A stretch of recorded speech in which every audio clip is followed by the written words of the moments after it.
Que Deus abençoe você nesse dia, amém? Abençoe a sua casa, a sua família, não apenas os que estão aqui, mas também você que nos assiste pela internet, que o Senhor possa abençoá-lo ricamente nesse dia, em nome de Jesus. Evangelho de Mateus, capítulo 1, a partir do versículo de número 1, diz assim a palavra do Senhor. Registro da genealogia de Jesus Cristo, filho de Davi, filho de Abraão. Abraão gerou Isaque, Isaque gerou Jacó. Jacó gerou Judá e os seus irmãos. Judá gerou Pérez e Zerá, cuja mãe foi Tamar. Pérez gerou Esrom. Esrom gerou Arão. Arão gerou Aminadab. Aminadab gerou Naasson. Naasson gerou Salmão.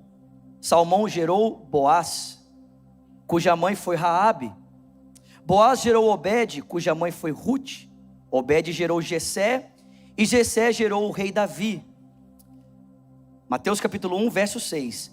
Davi gerou Salmão, cuja mãe tinha sido a mulher de Urias. Salomão gerou Roboão. Roboão gerou Abias. Abias gerou Asa. Asa gerou Josafá. Josafá gerou Jorão. Jorão gerou Uzias. E Uzias gerou Jotão. Jotão gerou Acás. Acás gerou Ezequias. E Ezequias gerou Manassés. Manassés gerou Amon. Amon gerou Josias. E Josias gerou Jeconias e os seus irmãos no tempo do exílio da Babilônia. Depois do exílio na Babilônia, Jeconias gerou Salatiel. Salatiel gerou Zorobabel. Zorobabel gerou Abiúde. Abiúde gerou Eliaquim. Eliaquim gerou Azor. Azor gerou Sadoc. Sadoc gerou Aquim. Aquim gerou Eliúde. Eliúde gerou Eleazar. Eleazar gerou Matã. Matã gerou Jacó. E Jacó gerou José, marido de Maria, da qual nasceu Jesus, que é chamado Cristo. Assim ao todo houve 14 gerações, de Abraão a Davi, 14 de Davi até o exílio na Babilônia, e 14 do exílio até o Senhor Jesus Cristo. Amém? Podem se assentar. Esse é um daqueles textos que quando a gente está lendo a Bíblia, a gente pula, sim ou não, gente? Eu não sei você, mas eu tenho o hábito de fazer a leitura bíblica anual. E todas as vezes que chega em genealogia, a gente tem aquela dificuldade de ler genealogia, né? Porque a gente pensa assim, cara, o que esse negócio pode me ensinar?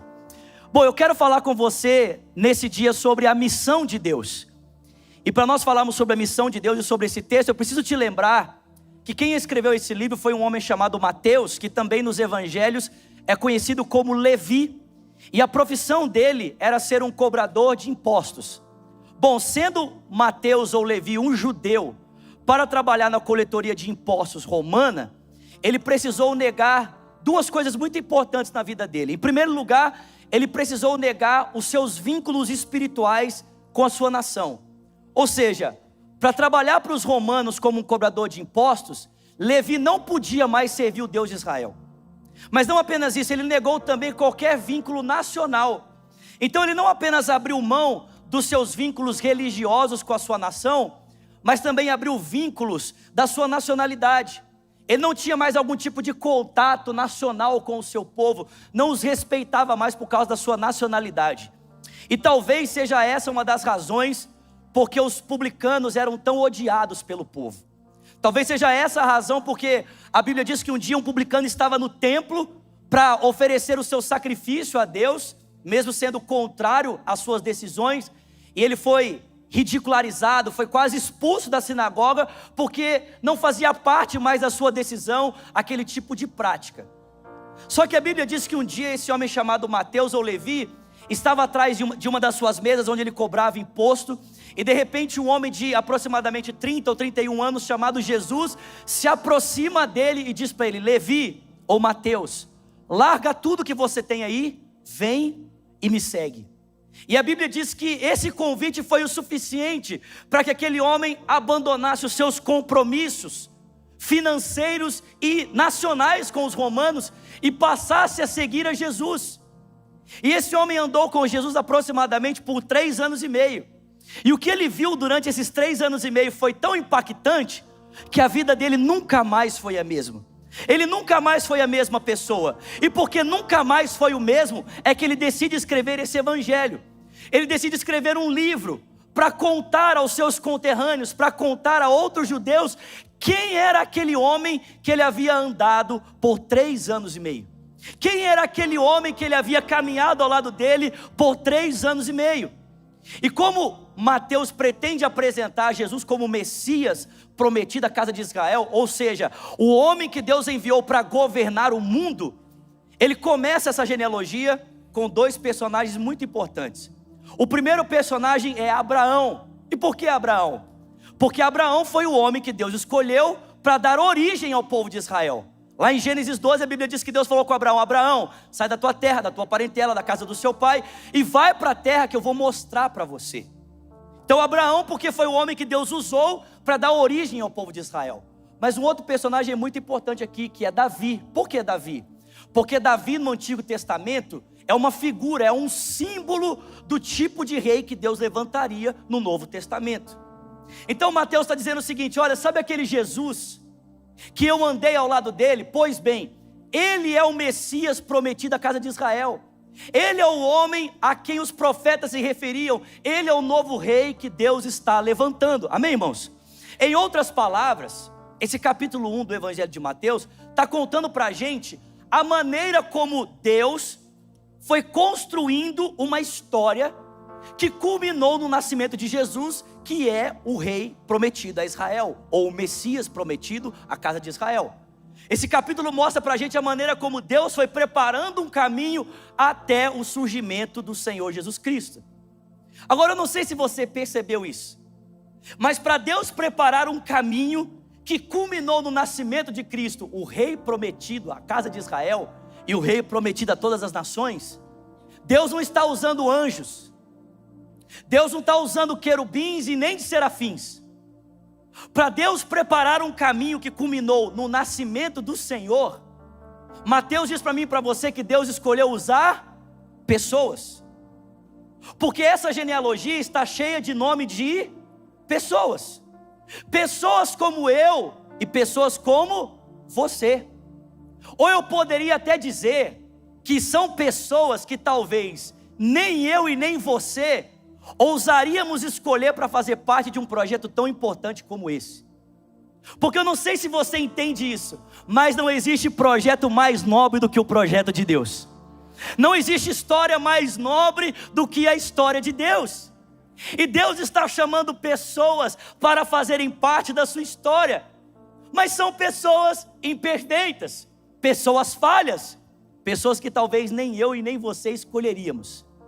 Porque eu tenho certeza absoluta que quando você pensa em um homem ou em uma mulher que Deus quer usar para fazer parte da história dele, para construir a história dele, você não pensa num assassino e nem num adúltero. Tenho certeza que quando você pensa em alguém que Deus quer usar para construir a história dele, para ser usado para preparar o caminho para o Senhor, você não pensa em uma prostituta e talvez nem mesmo num homem idólatra. Mas sabe o que é engraçado? É esse tipo de gente que o texto bíblico aqui apresenta para mim e para você. Pessoas imperfeitas, que talvez nem eu e você escolheríamos usar, mas que Deus, por graça e misericórdia, os transforma e os usa para glorificar o nome dele. O primeiro personagem apresentado aqui para mim e para você é Abraão. E todos nós conhecemos a história de Abraão como o homem que Deus usou para ser o pai da fé, ou a primeira pessoa no texto sagrado a andar nas pegadas da fé, e se torna um paradigma para nós. Mas a gente precisa lembrar que antes de Abraão se tornar um modelo de fé, o texto sagrado o apresenta como um homem idólatra, como um homem religioso, mas a sua religião não era voltada para o Deus de Israel, mas para outros ídolos. Se você olha um pouquinho para o contexto histórico de Abraão, Abraão é apresentado na narrativa bíblica, irmãos, para mim e para você, em Gênesis capítulo 12. Só que a gente precisa parar para pensar que em Gênesis 12, 2 acontecimentos muito importantes já tinham se passado na história da humanidade. O primeiro acontecimento muito importante foi o dilúvio, onde Deus olhou para aquela civilização e viu que ela estava tão distante que ele decidiu recomeçar tudo de novo a partir de uma família chamada a família de Noé. Só que, irmãos, essa família que dá início a uma nova civilização, a Bíblia diz que ela vai se juntar toda em uma planície chamada Sinear, que posteriormente nós vamos conhecer como Babilônia. E toda essa civilização vai decidir construir uma torre. Não vou nem perguntar quem está assistindo a novela Gênesis aqui, amém? Não vou nem perguntar. Eles decidem construir uma torre. O nome dessa torre? Torre de Babel. E o intuito dessa torre, por essa civilização, era demonstrar de forma concreta a rebelião do seu coração em relação à pessoa de Deus. O intuito dessas pessoas não era construir uma torre que os conectasse a Deus, mas uma torre que expressasse de forma concreta: Deus, nós não queremos andar nos seus planos, não queremos fazer a sua vontade, não queremos seguir os seus caminhos. E aqui está a prova de que não queremos viver assim: a concretização em uma torre da nossa rebelião. Pois bem, você sabe que Deus os confundiu separando as línguas? Só que eu e você precisamos lembrar que Abraão faz parte dessa civilização, inclusive morava nessa região. A Bíblia diz que Abraão morava em Ur, na região da Caldeia, que era exatamente essa região onde os povos rebeldes se reuniram para construir a sua torre de expressão de sua rebelião. Irmãos, quando você olha para a cidade que Abraão vivia, Ur dos Caldeus era o centro de todo o paganismo do mundo antigo. Toda sorte de culto idólatra que você possa imaginar acontecia nessa região. Quando Deus escolheu Abraão, irmãos, não era Abraão que estava atrás de Deus, mas foi Deus quem foi atrás de Abraão. Foi Deus quem o chamou, foi Deus quem disse para ele: Abraão, eu estou escolhendo você para viver de uma maneira diferente. Deus foi atrás dele. Deus escolheu um homem que aparentemente, talvez para muitos de nós aqui, não faria sentido. Só que o texto não fala para mim e para você apenas de Abraão. O texto fala para nós de uma mulher chamada Raabe, que nem merecia estar nessa genealogia, porque não fazia parte do povo de Deus, mas pela graça é inserida. E quando é que ela é inserida nessa história? Ela faz parte dessa história quando o texto bíblico diz para mim e para você que o povo de Israel vai conquistar a terra prometida através da liderança de Josué, e eles vão conquistar a primeira cidade, a cidade de Jericó. 2 espias são enviados para observar a cidade. E esses espias, quando estão ali observando a cidade, são descobertos. E eles fogem e encontram refúgio no alto das muralhas, na casa de uma mulher chamada Raabe, que era uma prostituta. Irmão, você já parou para pensar que um dia a história de Deus passaria pela zona do meretrício de Jericó? Você já parou para pensar que um dia a história de Deus passaria por um lugar que eu e você pensamos assim: cara, não é possível que Deus vai fazer um negócio desse? Mas Deus faz isso. Ele escolhe as coisas loucas do mundo para confundir as sábias.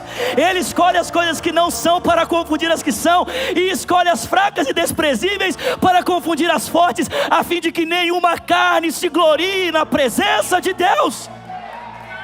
A Bíblia diz que aqueles homens são escondidos. Os seus perseguidores batem a porta de Raabe e dizem para ela: Raabe, tem 2 homens aí dentro. Ela diz: não, eles não estão mais aqui, eles tomaram o caminho das montanhas. Se vocês persegui-los, certamente os encontrarão. A Bíblia diz que os homens saem da porta de Raabe, tomam o caminho das montanhas.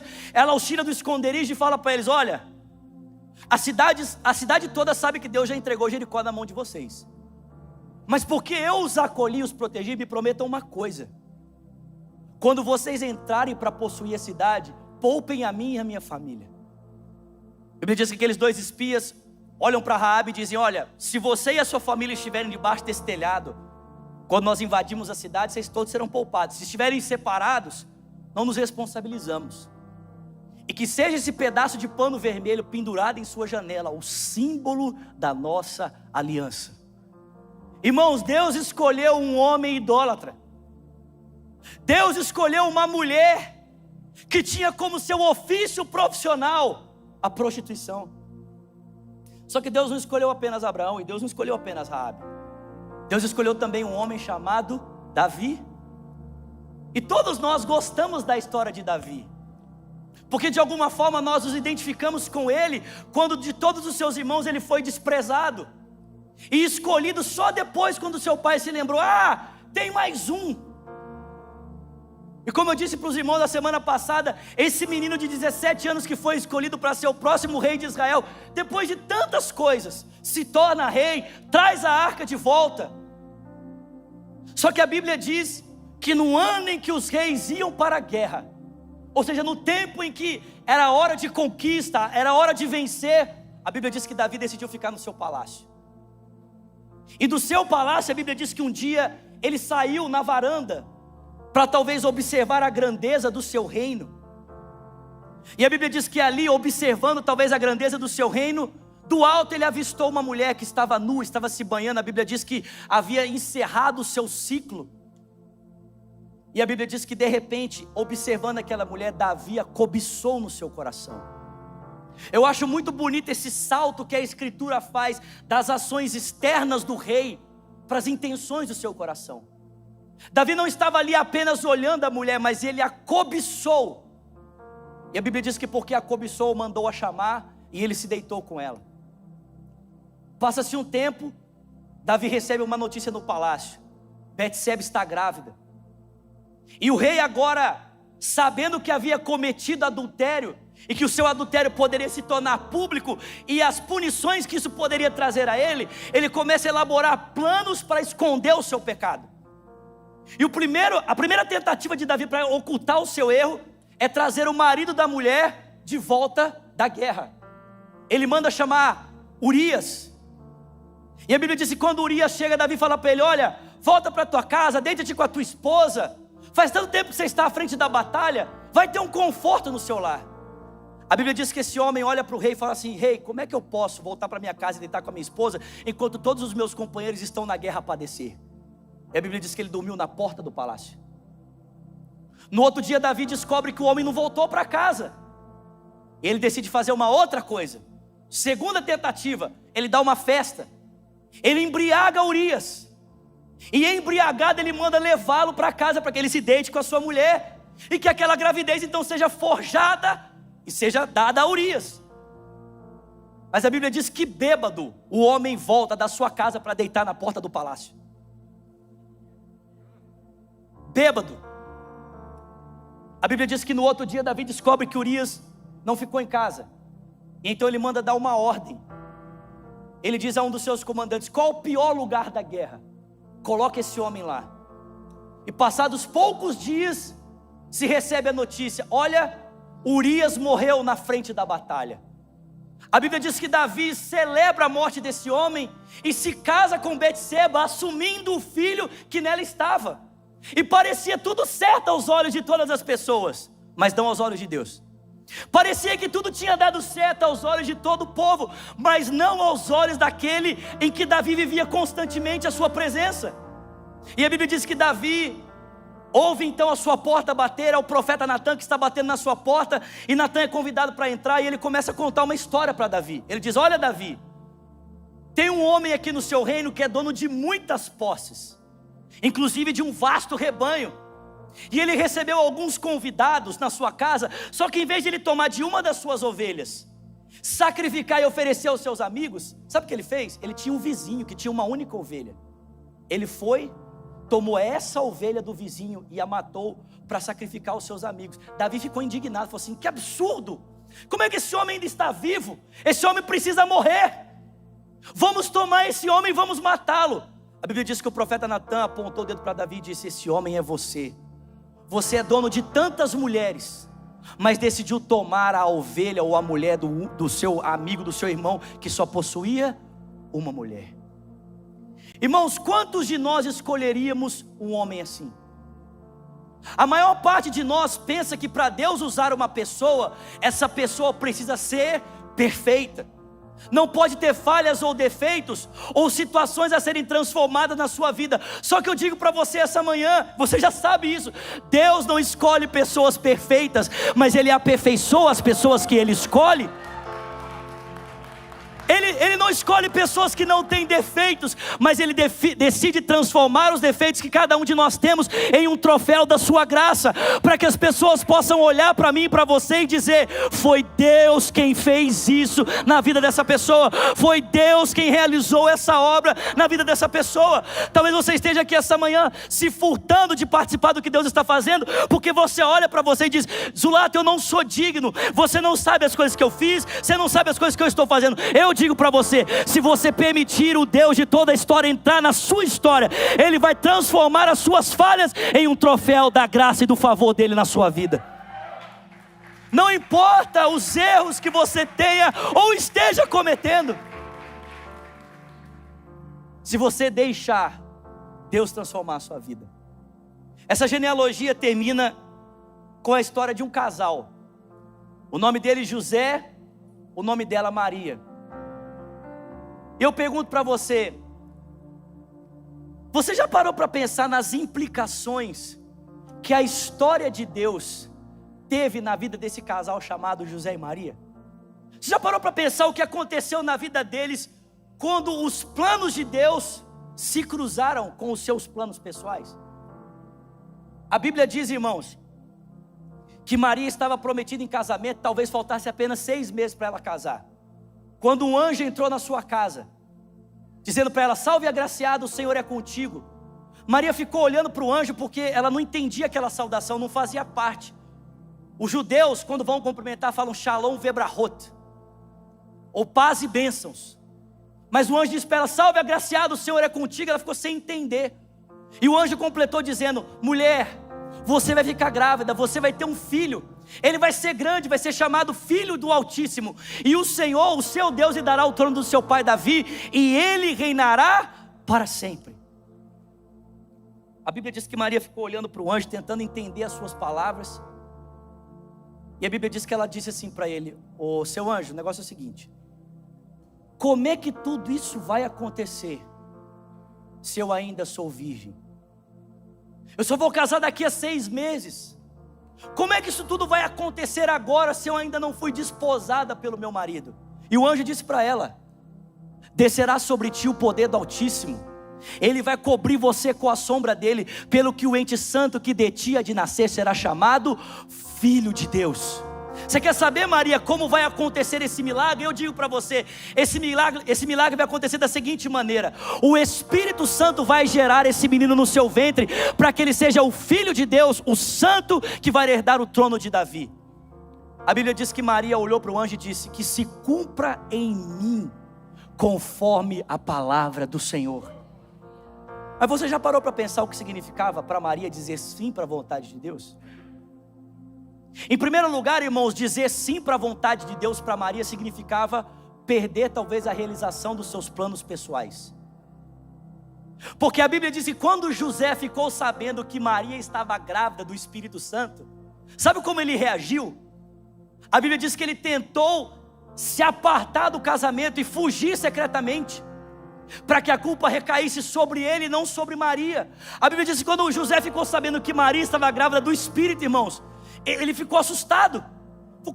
Como pode isso? Porque Maria decidiu viver os planos de Deus na sua vida. Em primeiro lugar, ela correu o risco de não realizar os seus projetos pessoais.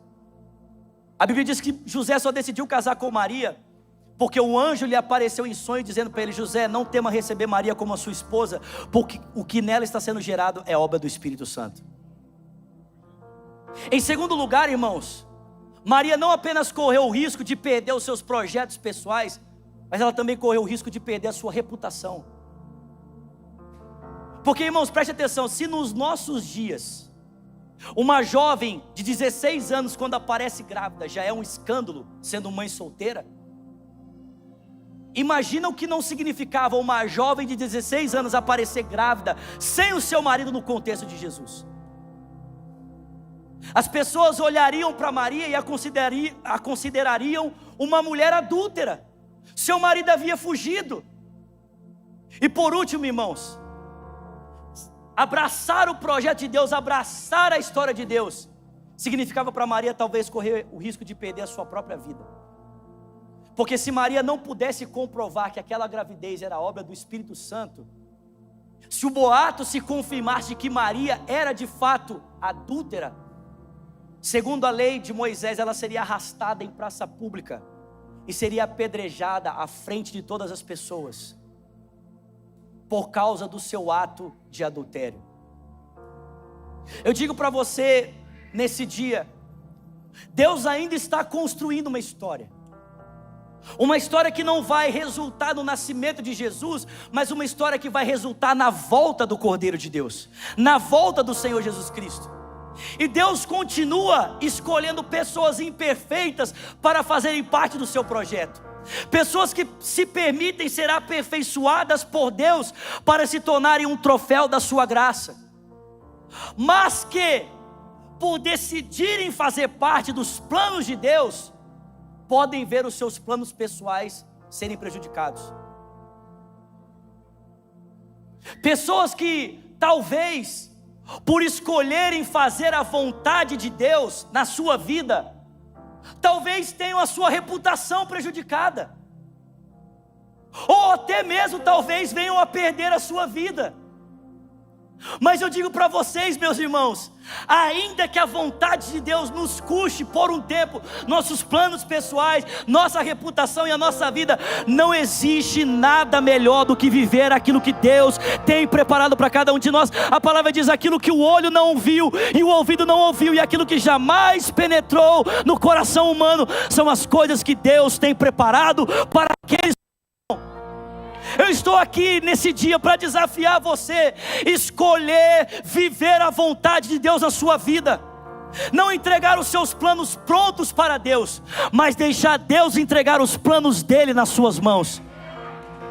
Muitas vezes nós queremos entregar planos prontos para Deus. Deus, aqui estão os meus planos, sabe, e não existe nada de ruim em fazer isso. Mas a palavra diz: eu é que sei os pensamentos que eu tenho a seu respeito. Os meus pensamentos sobre você são muito mais altos, são muito mais elevados que os seus pensamentos. Escolha fazer a vontade de Deus, escolha participar daquilo que Deus está fazendo. Talvez você fale assim: Zulato, mas o que eu posso fazer? Eu não sei fazer muita coisa. Meu irmão, todas essas pessoas que eu citei para você não fizeram nada de extraordinário. Eles fizeram coisas simples, e na simplicidade deles, Deus fez os seus atos simples se transformarem em atos extraordinários. Eles não fizeram nada demais. Raabe pendurou um pano vermelho na janela.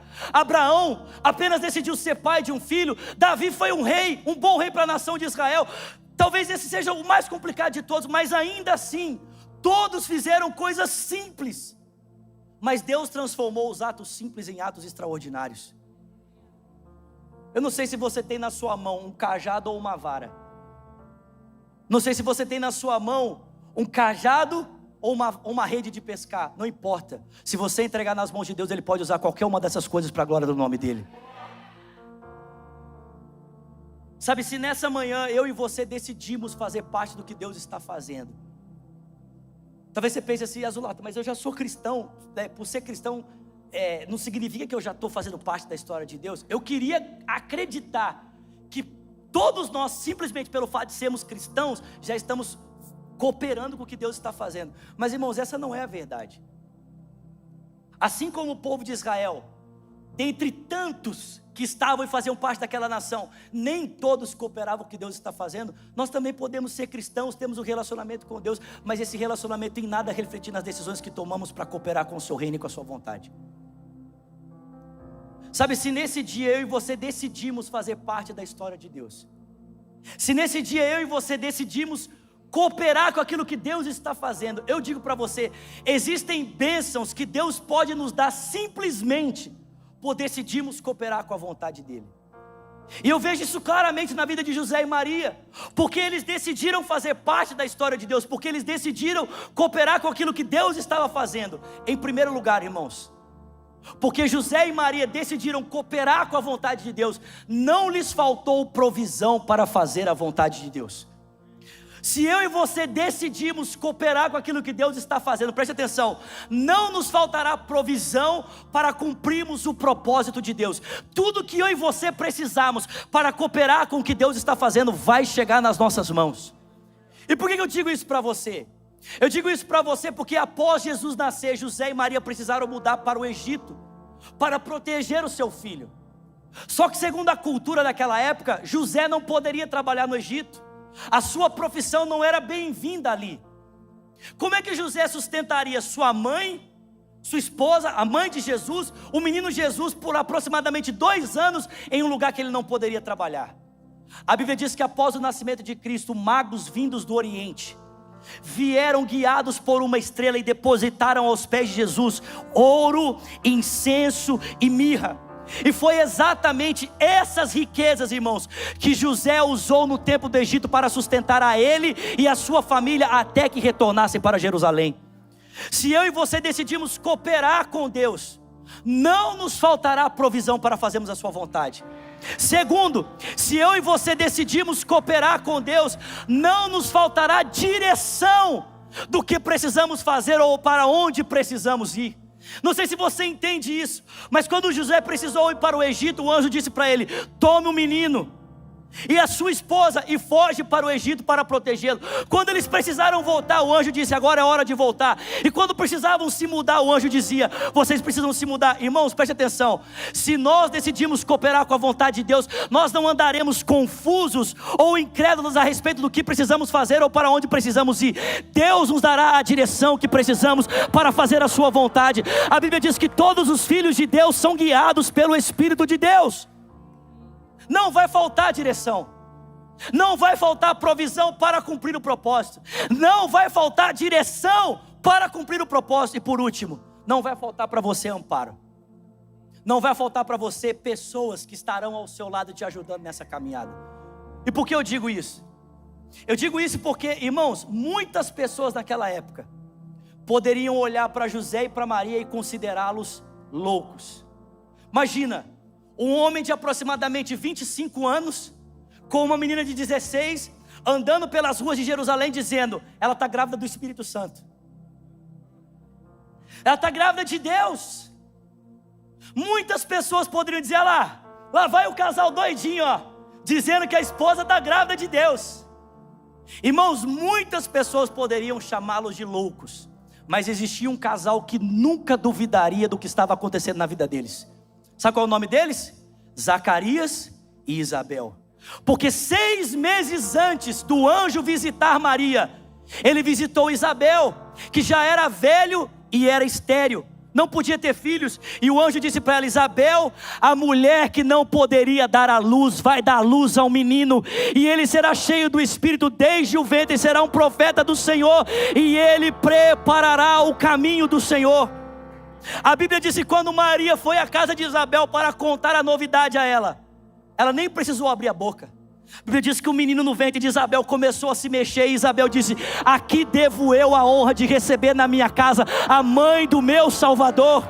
Deixa eu dizer uma coisa para você: se você decidir fazer a vontade de Deus, se você decidir seguir os planos de Deus, muita gente pode olhar para você e dizer: tá doido, pirou, olha lá o fulano, virou a cabeça. Muita gente pode dizer para você: enlouqueceu. Mas eu digo para você: Deus vai levantar pessoas ao seu lado, que como você decidiram viver a história dele, para serem o seu amparo, para serem o seu braço forte. Sabe quem é que ajudou Maria no seu pré-natal e ajudou-la durante a gestação? Isabel. Isabel esteve com ela até o tempo do nascimento do menino. Eu digo para você essa manhã: Deus ainda está escrevendo uma história, igreja. O nosso Deus ainda continua trabalhando no tempo e na história, construindo uma narrativa que culminará na volta do seu filho.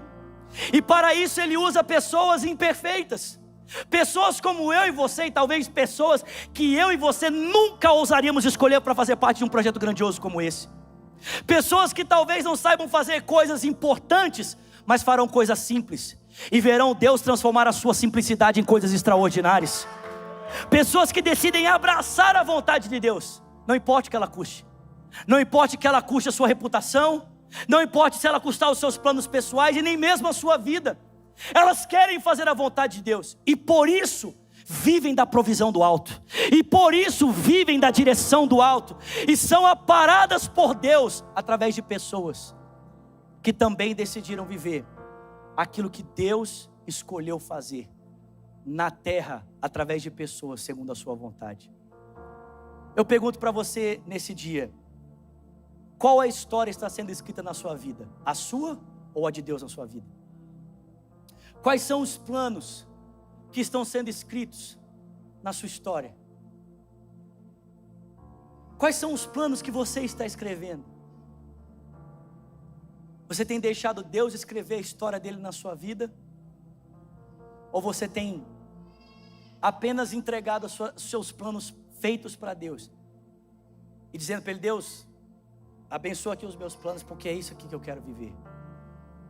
Irmãos, a Bíblia é um livro de pessoas que decidiram deixar Deus fazer a vontade dele na vida delas. É isso. A Bíblia não é um livro de grandes homens. A Bíblia é um livro de um grande Deus que usou homens pequenos como eu e você. A Bíblia não é um livro de homens extraordinários, mas de homens pequenos que deixaram Deus fazer a vontade dele nas suas vidas. Que história você quer viver? Eu digo para você, Deus está te convidando nesse dia para viver a história dele. Deus está te convidando nesse dia para fazer parte dos planos dele, para cooperar com a vontade dele, seja na sua casa, no seu ambiente de trabalho, na sua família. Deus está te chamando: vem fazer parte do que eu estou fazendo, vem cooperar com a minha vontade. Você pode ficar de pé no seu lugar?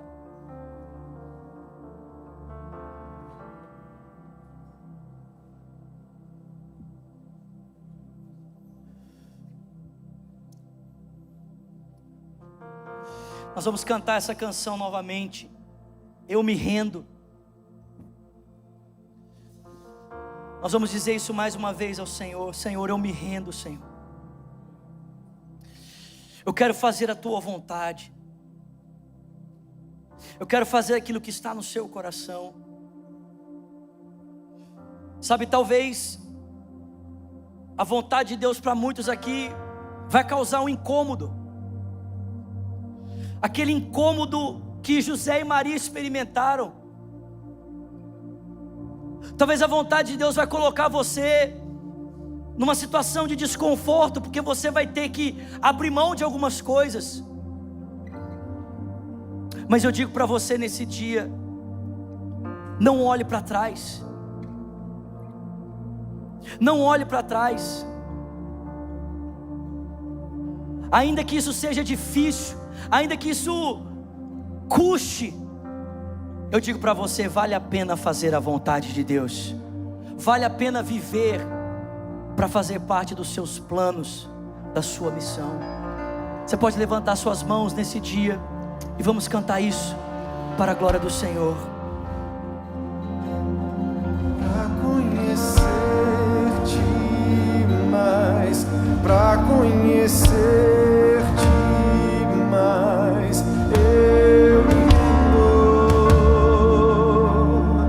eu me rendo, para conhecer-te mais, para conhecer. Vamos cantar do começo. Cante eis-me aqui, cante eis-me aqui. Eis-me aqui, prostrado outra vez, pra tudo entregar.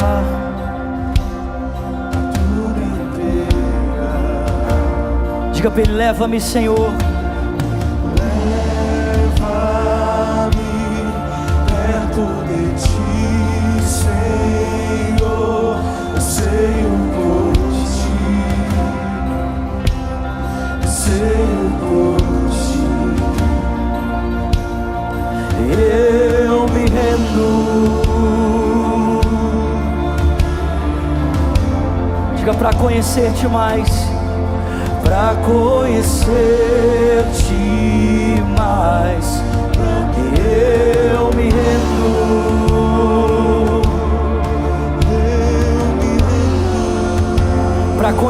Ti.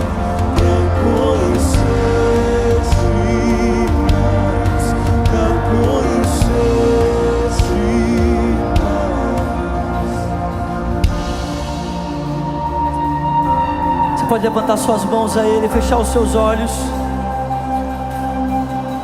e diga mesmo para o Senhor nesse dia: faz a Tua vontade em minha vida, Senhor.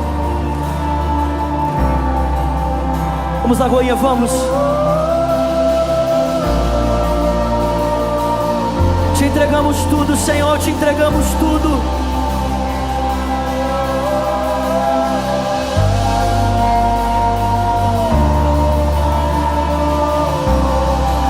Diga isso pra Ele: vento de poder, vento de poder, sopra em meu viver. Faça eu querer, faça eu querer em mim. Cante a igreja como um vendaval, como um vendaval, sobrenatural. Vem, Senhor, vem, o faça eu querer, o faça eu querer em mim. Diga: vento de poder, vento de poder, o vento de poder, sobre em meu viver. O faça eu querer, faça eu querer em mim. Como um vendaval, como um vendaval, sobrenatural. O faça eu querer, o faça eu querer em mim. Mais uma vez, vento de poder, cante vento.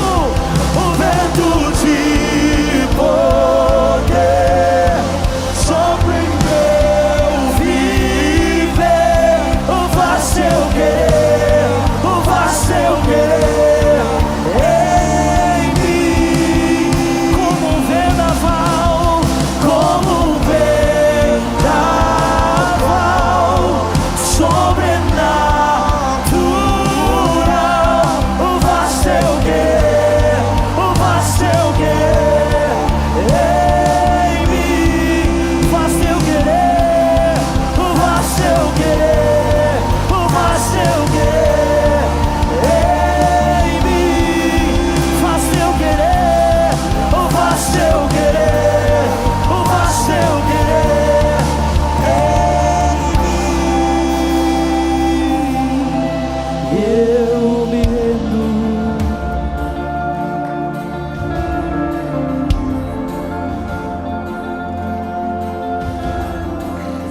Sabe, eu queria orar nessa manhã, antes de nós fazermos o apelo, mas eu queria orar por pessoas aqui. Existem dois tipos de pessoas que o Senhor coloca no meu coração aqui essa manhã. Pessoas que desistiram de planos que Deus plantou no seu coração por falta de recursos. Você falou assim: eu não vou conseguir fazer isso acontecer porque eu não terei recurso suficiente. Deixa eu dizer uma coisa para você: se é algo do Senhor para a sua vida, não faltarão os recursos do Senhor para você fazer. Pessoas que desistiram de sonhos e projetos porque pensaram que os seus sonhos e projetos dependiam de dinheiro. Eu digo para você: os seus sonhos e projetos dependem do Senhor. Se você é essa pessoa, eu quero orar por você nesse dia. Eu quero orar por você. E o segundo grupo de pessoas que eu sinto de orar no meu coração é por pessoas que desistiram do seu chamado, desistiram do seu propósito. Talvez por uma falha, talvez por um erro. Você pensou que nunca mais poderia ser usado por Deus, porque você errou, porque você falhou. Pessoas que carregam um peso de culpa tão grande, porque falharam no ministério, e hoje não se sentem mais dignos de serem usados por Deus. Eu digo para você nesse dia: Deus quer transformar o seu erro em um troféu da graça dele. Deus quer transformar a sua falha em um troféu da glória dele. Se você também é essa pessoa, eu também quero orar por você nesse dia aqui nesse auditório ou pela internet. Feche os seus olhos, coloque as suas duas mãos sobre o seu coração. Eu sinto isso muito claro no meu coração, de orar por esses dois tipos de pessoas. Senhor, a tua palavra nos ensina que mesmo em terra estrangeira, mesmo em um lugar desconhecido, em um lugar que não era familiar para José e nem para a sua família, não lhes faltou provisão, porque o Senhor os sustentava. Os planos do Senhor não foram retidos na vida deles, porque eles estavam em um lugar diferente, em um país diferente, em uma cultura estranha. Não, os planos do Senhor para a vida deles não dependiam do lugar onde eles estavam, mas da palavra que o Senhor havia dito a cada um deles. Eu oro essa manhã, Senhor, para que essas pessoas que desistiram, que colocaram de lado sonhos e projetos, porque pensam ser impossíveis de serem realizados por causa do solo estrangeiro, do lugar estranho onde estão, eu digo para o Senhor, Pai, eu oro a Ti nesse dia juntamente com os meus irmãos. Desperta esses sonhos, desperta esses projetos, traz de volta, Senhor, tudo aquilo que foi enterrado e deixado de lado por causa da preocupação financeira. O Senhor é o Deus de toda provisão. Não existe plano e propósito que o Senhor não possa sustentar quando está alinhado ao teu querer e à tua vontade. Desperta mesmo, Senhor. Desperta mesmo, Senhor, que nós sejamos uma igreja ousada, que não tem medo de confiar no Senhor, como somos ensinados aqui constantemente. Que estejamos em um lugar onde o Senhor possa ser Deus na nossa vida, que estejamos em um lugar onde o Senhor possa ser Deus na nossa história, dependendo do Senhor e da sua vontade. E eu também quero orar, Senhor, nessa hora, por pessoas que desistiram dos sonhos do Senhor e dos planos do Senhor, porque falharam durante a jornada, e hoje se sentem culpados, não se sentem mais dignos. Pai, nós oramos nessa hora, Senhor, que a Tua graça possa alcançar esses corações. Não existe pecado que o Senhor não possa perdoar, e não existe queda que o Senhor não possa restaurar, Senhor. Nós oramos nesse dia, levanta os nossos irmãos, levanta os nossos irmãos, levanta-os do chão, restaura-os, Senhor. Que a Tua graça os levante, que a Tua graça os levante, que a Tua graça os levante. Todo sentimento de culpa, todo sentimento de peso, toda opressão, toda palavra que diz que não é mais possível, nós lançamos por terra nesse dia e declaramos: a graça de Deus é maior. Aonde abundou o pecado, superabundou a graça de Deus. Aonde abundou o pecado, superabundou a graça de Deus. Levanta, meu irmão, levanta, meu irmão, levanta, em nome de Jesus. Deus te chama para fazer parte da história dele, dos planos dele, em nome de Jesus. Diga vento de poder, diga vento de poder, sobre meu viver.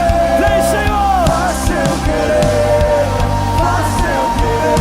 vai, Senhor, como um vendaval, Como um vendaval sobrenatural. Faz seu querer, faz seu querer. faz teu querer, faz teu querer, Faz seu querer, faz teu querer, faz teu querer. faz seu querer.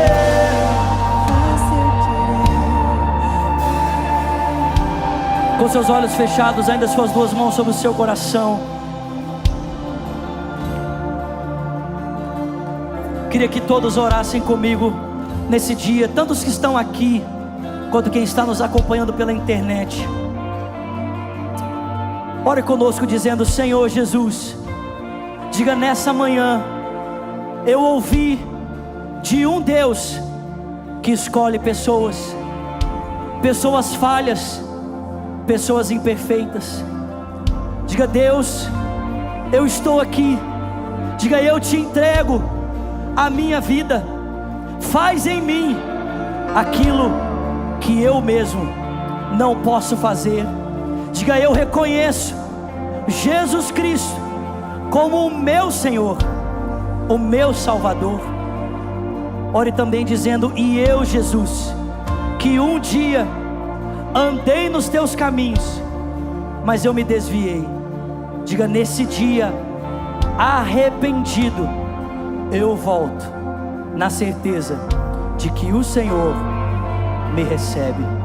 Seus olhos fechados, suas mãos no seu coração. Se você está aqui nesse auditório e o Senhor tocou você com essa palavra, talvez você já ouviu pessoas dizerem para você: você não tem mais jeito. Talvez você já ouviu pessoas dizendo para você: olha, acabou, não tem mais jeito para você, não tem mais jeito para elas. Mas Deus tem jeito para a sua vida, Ele pode fazer. Se você está aqui nesse auditório e você ora dizendo: eu quero entregar minha vida para Jesus, Lato, eu quero viver isso aí que você está falando, eu quero que Deus faça em mim algo novo, eu quero que Deus faça em mim a vontade dEle. Ou quem sabe você está aqui ou pela internet, você já andou com Jesus, mas talvez os seus pecados, os seus erros te levaram para longe, você se sente pesado. Jesus te diz nesse dia: vinde a mim todos vós que estáis cansados e sobrecarregados, e eu vos aliviarei. Tomai sobre vós o meu fardo que é leve, o meu jugo que é suave, e aprendam de mim, que sou manso e humilde de coração, e você vai ter descanso para a sua alma. Se você está aqui e diz: eu quero entregar minha vida a Cristo, ou você diz: eu quero voltar para Jesus, porque eu quero orar com você, eu quero orar por você. Vamos lá? 1, 2, 3, levanta bem alto. Você que diz: eu quero entregar minha vida a Cristo, ou você diz: eu quero voltar para Jesus. Levanta bem alto uma das suas mãos, bem alto. Eu vejo mãos levantadas aqui no meio. Mais alguém? Levanta bem alto, sem constrangimento. Você que diz: eu quero entregar minha vida a Cristo, ou eu quero voltar para Jesus. Você que está aí pela internet, você vai digitar para a gente: hashtag eu entrego a minha vida a Cristo. Eu entrego a minha vida a Cristo. Nós temos moderadores aí, nós queremos pegar o seu nome, queremos orar com você, queremos orar por você. Levanta bem alto a sua mão, bem alto. Você que diz: eu quero entregar minha vida a Cristo, ou você diz: eu quero voltar para Jesus. Voltar para Jesus, levante bem alto. Você que levantou a sua mão: eu quero orar com você, quero orar por você. Queria pedir que sem constrangimento você saísse do seu lugar e viesse aqui à frente. Nós queremos orar com você, queremos orar por você. Pode vir, vem. Quando nós cantamos isso, pra conhecer, cante, igreja, cante. mais pra conhecer, Diga: eu me rendo. mais eu me rendo. Pode vir sem constrangimento, venha. Eu me rendo Pra conhecer-te, pra conhecer mais pra conhecer. diga: vento de poder, cante, vento. O vento de poder Sopra o meu viver, o faz seu querer. Sai do seu lugar e vem sem constrangimento. Vem mesmo, vem. como um vendaval sobrenatural. Faz seu querer em mim. As vozes cantem: vento de poder.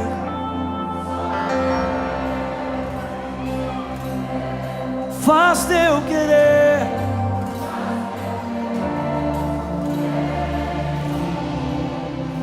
Como um vendaval,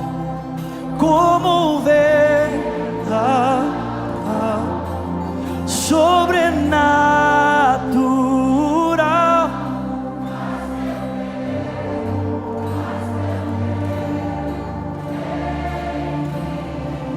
Vocês estão aqui na frente. Obrigado por vocês terem nos dado a oportunidade de conhecer vocês e orar por vocês. Muito obrigado. Obrigado. Vamos aplaudi-los aqui. Obrigado mesmo.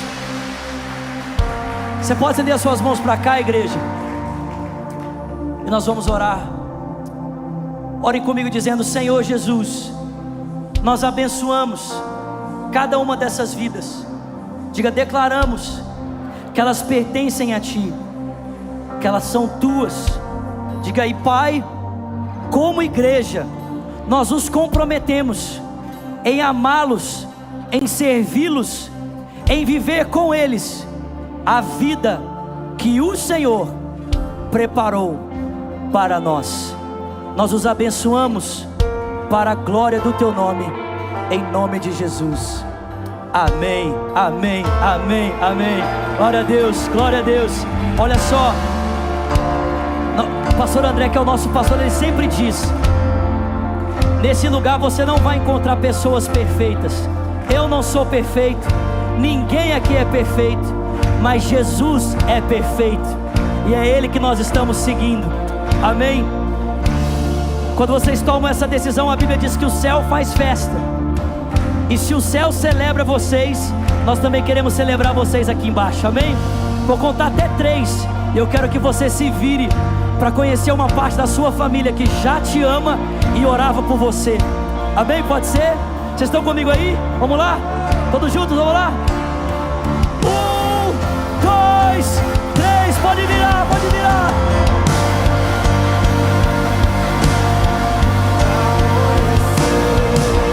Diga: eu me rendo.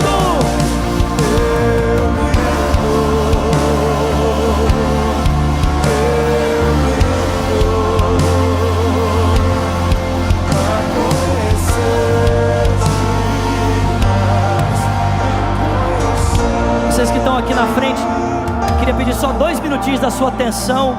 A gente queria anotar o seu nome, o seu telefone, é bem rápido. Pode seguir aquela mão que está aqui, ó, a minha direita, a sua esquerda, por favor. Vamos aplaudi-los novamente, irmãos.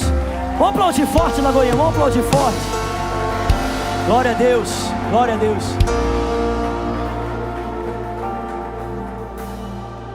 Amém. Pessoal, tenho rapidinho 2 avisos antes de você sair. Primeiro, queria lembrar que o Date Night é só para quem é membro da nossa igreja, amém? Amém, gente? Achei que vocês iam dar um glória a Deus, né? Então, esse Date Night é só para você que é membro, amém, querido? Você que é membro, você pode usufruir desse benefício. E dia 23, nós temos lançamento do Lagoinha Orlando Music de novo, amém, gente? Então vamos prestigiar, vamos curtir, vai lá nas redes sociais, posta, divulga, vamos estar junto nisso, amém, meus irmãos? Glória a Deus. Pai, obrigado por esse domingo maravilhoso. Continua, Senhor, nos guiando, nos dirigindo. Queremos fazer a Tua vontade, Senhor. E que a graça do nosso Senhor Jesus Cristo, o amor de Deus Pai, a comunhão e o consolo que vem do Espírito, seja com o povo de Deus, aqui e espalhado em toda a terra, desde agora e para sempre. Quem crê, diga amém, amém, amém. Vai na graça, vai na paz. 5 horas nós temos o nosso culto em inglês, e às 7h30 nosso último culto em português.